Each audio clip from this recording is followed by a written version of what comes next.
भारत को अमरीकी सदर डोनाल्ड ट्रंप के एक और सरप्राइज के बारे में। भारत को अमरीकी सदर डोनाल्ड ट्रंप का एक और सरप्राइज। अमेरिका ने भारत पर मजीद 25% टैरिफ आयद कर दिया। मजमूई अमरीकी टैरिफ बढ़कर 50% हो गया है। इजाफी पाबंदियां भी आयद कर दी गईं। अमरीकी सदर ने वार्निंग दी है कि भारत को रूस से तेल खरीदने की कीमत चुकाना होगी।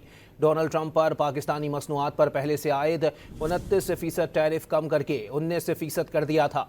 नई शरह कल से नाफिज होगी। दोस्त ना रहा। अमेरिका और भारत की कुर्बत में दरारें पड़ गईं। दोनों ममालिक में दूरियां बढ़ने लगीं। अमेरिकी सदर डोनाल्ड ट्रंप ने नए एग्जीक्यूटिव ऑर्डर के जरिए भारत पर मजीद 25% इजाफी टैरिफ आयद कर दिया। इजाफी टैरिफ के बाद अब भारत पर मजमूई अमेरिकी टैरिफ 50% हो गया। नया इजाफी टैरिफ 27 अगस्त से नाफिजुल अमल होगा। व्हाइट हाउस की जानिब से कहा गया कि भारत से दरामद की जाने वाली अशिया पर इजाफी ड्यूटी आयद करना मुनासिब और ज़रूरी है।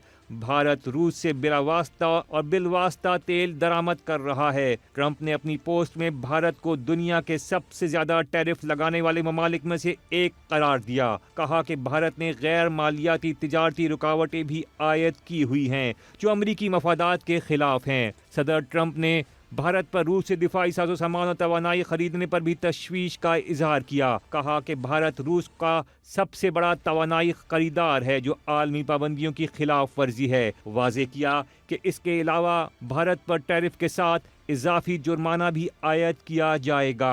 भारत की जानिब से फौरी तौर पर किसी सरकारी रद्द अमल का इजहार नहीं किया गया। तहम अपोजिशन जमात कांग्रेस ने भारतीय हुकूमत को आड़े हाथों लिया। कहा कि ट्रंप के दोस्त मोदी ने भारत पर 50% टैरिफ लगवा दिया। ट्रंप भारत के खिलाफ मुसलसल इक़दामात कर रहे हैं लेकिन नरेंद्र मोदी ट्रंप का नाम तक नहीं ले रहे। कांग्रेस पार्टी ने मोदी सरकार को चैलेंज किया कि नरेंद्र मोदी कुछ हिम्मत दिखाएं और ट्रंप को जवाब दें।